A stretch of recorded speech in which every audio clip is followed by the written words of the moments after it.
कि प्रभु अनुकूल हैं, हमारा लक्ष्य पूरा होगा।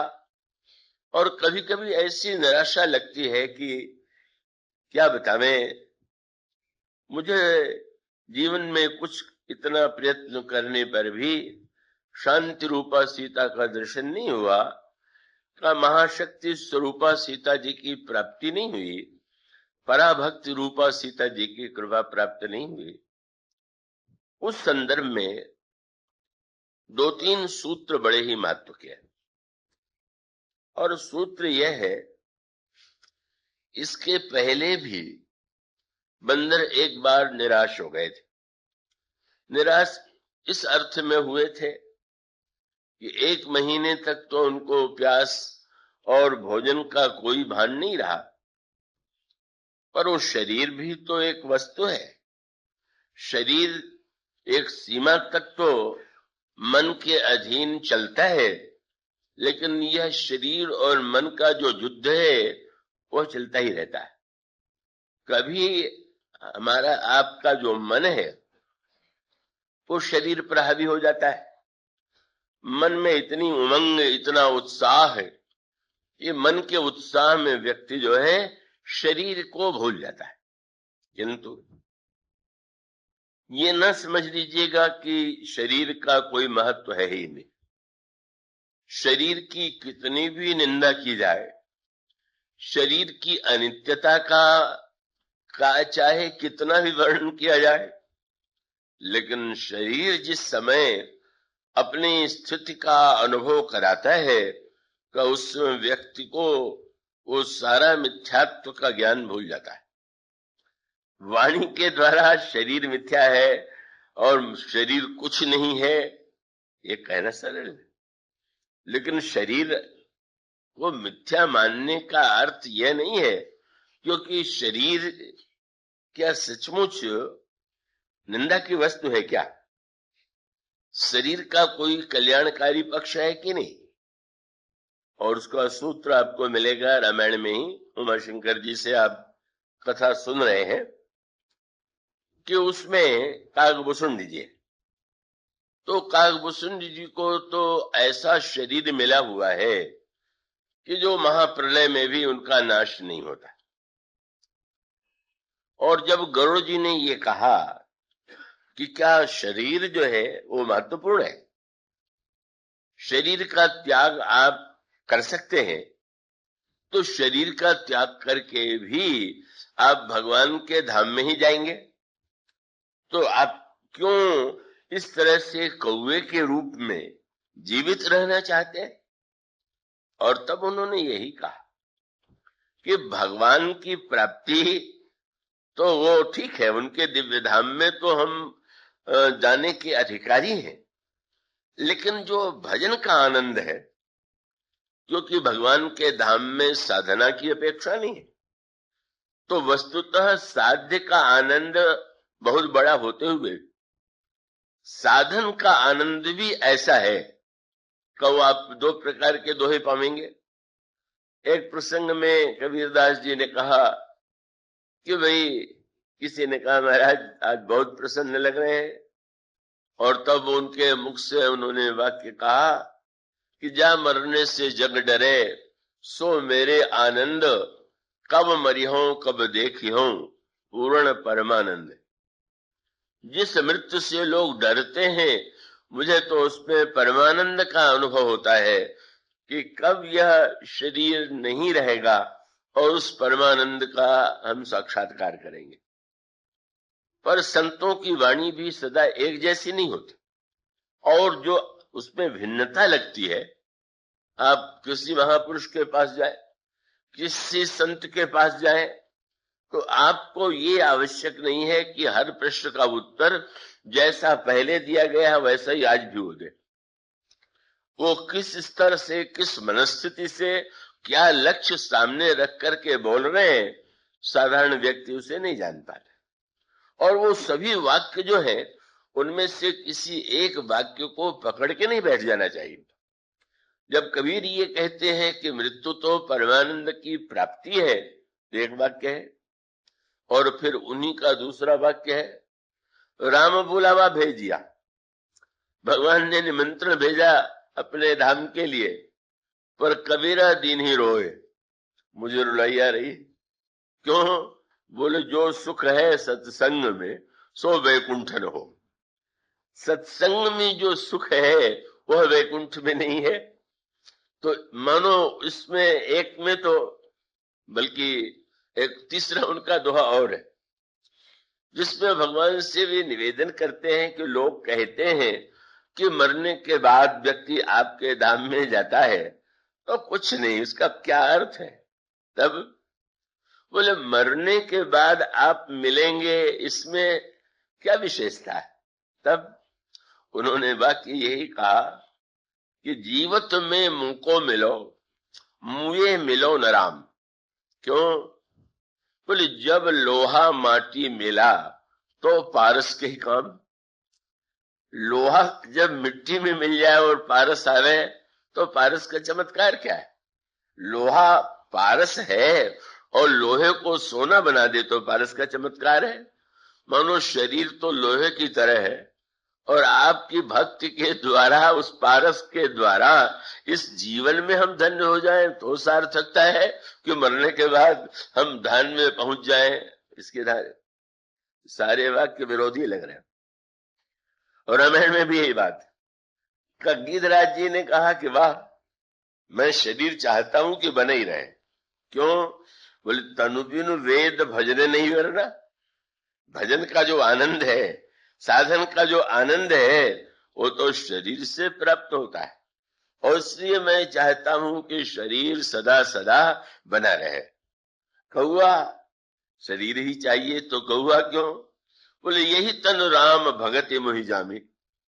इसी शरीर के द्वारा हमें भगवान की भक्ति मिली, इसलिए मैं इसी शरीर में रहना चाहता हूं, सदा जीवित रहना चाहता हूं और निरंतर भजन करना चाहता हूं। एक दूसरा पक्ष है, ये जो संपाति जी हैं, उन्हीं के बड़े भाई जटायु का जिस समय वह लंकेश्वर राक्षस रावण जनक नंदिनी का हरण करके ले जा रहा है, सीता जी विलाप कर रही हैं, का उस समय गीधराज ने रावण को चुनौती देते हुए कहा कि रे रे दुष्ट ठाड़ किन होई, निर्भय चल से निजास मोही। अरे दुष्ट, तू कौन है जो इस प्रकार का अनर्थ कर रहा है? उस समय एक बार तो रावण को आश्चर्य हुआ, ये कौन है कि जो मुझे चुनौती दे रहा है? दूर से लगा कि क्या मैनाक पर्वत आ रहा है, क्या गरुड़ आ रहे हैं? पर उसको लगा कि जब पास आने लगे और दिखाई पड़ा कि जटायु जी बहुत बूढ़े हो गए थे, तो उसे बड़ा आश्चर्य हुआ कि अच्छा, ये बूढ़ा जटायु और मुझे साहस कर रहा है। और तब रावण मन ही मन हंसा, बड़ा अभिमानी था। अच्छा लड़ने नहीं आ रहा। क्यों? बोले शास्त्रों में लिखा हुआ है कि तीर्थ में अगर शरीर छूट जाए तो क्या मनुष्य की मुक्ति हो जाती है। तो इस गीध ने सोचा होगा कि जीवन में बहुत पाप किया, अब किसी तीर्थ में शरीर छोड़ें तो मेरी मुक्ति हो जाएगी। और उसको लगा होगा कि लंकेश्वर रावण की भुजा से बढ़ के तीर्थ कौन होगा, तो मम कर तीर्थ छाड़ी ही देखा, ये है उसके अभिमान। वो तो अच्छा इसीलिए आ रहा है। और तब युद्ध हुआ। क्या जटायु ने कुछ क्षणों के लिए रावण को भी मूर्छित कर दिया, पर उसके पश्चात उसकी मूर्छा दूर हुई। तलवार निकाल करके उसने जटायु गिद्ध के दोनों पंख काट दिए, गिर पड़े। उस समय रावण रथ पर बैठा करके जनक नंदिनी सीता को चला जाता है, बड़े व्याकुल है। उस समय गोस्वामी जी ने उनकी मनस्थिति का वर्णन किया, बड़ा कष्ट हो रहा है। जिसके पंख कट गए हों, एक ओर हरण हो गया और दूसरी ओर पंख भी कट गए।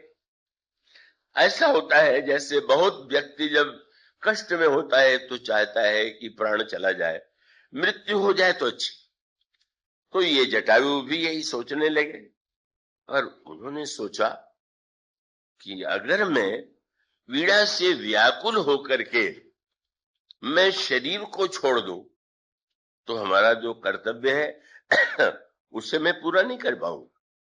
कम से कम श्री रामभद्र को मैं यह समाचार तो दे दूं कि रावण ने जनक नंदिनी का हरण किया है और इसलिए उन्होंने निश्चय किया कि नहीं नहीं, चाहे जितना कष्ट हो मैं प्राण को जाने से रोकूंगा। और प्राण से जाने से रोकने का एक उन्होंने उपाय निकाल लिया। तुलसीदास जी महाराज ने लिखा कि गिरिराज जी जो ध्यान कर रहे हैं वो भगवान राम के चरणों की रेखा का सुमिरत राम चरण की रेखा, ये अकेले श्री गिरिराज जी का विशेष ध्यान। तो रेखा का ही स्मरण क्यों कर रहे हैं? उन्हें ज्ञात हो चुका है कि लक्ष्मण जी ने एक रेखा खींच दी थी और यह कह दिया था कि अगर आप इसे नहीं लांघेंगी, जनक नंदिनी से निवेदन किया, तो रावण भी इसे नहीं लांघ सकता।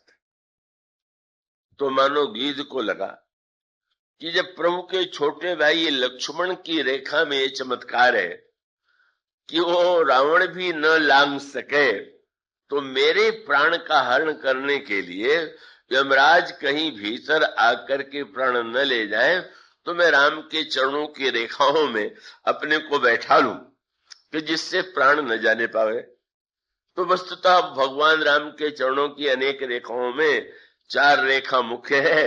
रेख कुलिस ध्वज अंकुश सोहे का उन चारों रेखाओं के अंतराल में ध्यान करते हुए गिरिराज अपने आप को बस बचाए हुए हैं, किसी तरह से प्राण चला ले जाए। थोड़ी ही देर बाद प्रभु आ गए।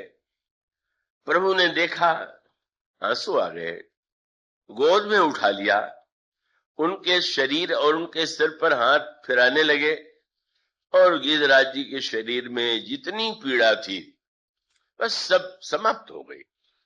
गोस्वामी जी ने कहा, कर सरोज सिर पर से कृपा सिंदूर हो वीर, देख राम छवि धाम मुख विगत भई सब पीर। सारी पीड़ा दूर हो गई। और उसके पश्चात बहुत मधुर संवाद आता है। प्रभु ने सुना और यही कहा कि मेरी आपसे एक ही प्रार्थना है। अभी तक गिरिराज जटायु जो है वो प्राण को बचाने के लिए व्यग्र थे। अब भगवान श्री राम उनसे प्रार्थना करते हैं कि मेरे जानी तात कछुक दिन जी जाए। मैं समझता हूं कि और भी कुछ समय तक आप जीवित रहिए। क्यों?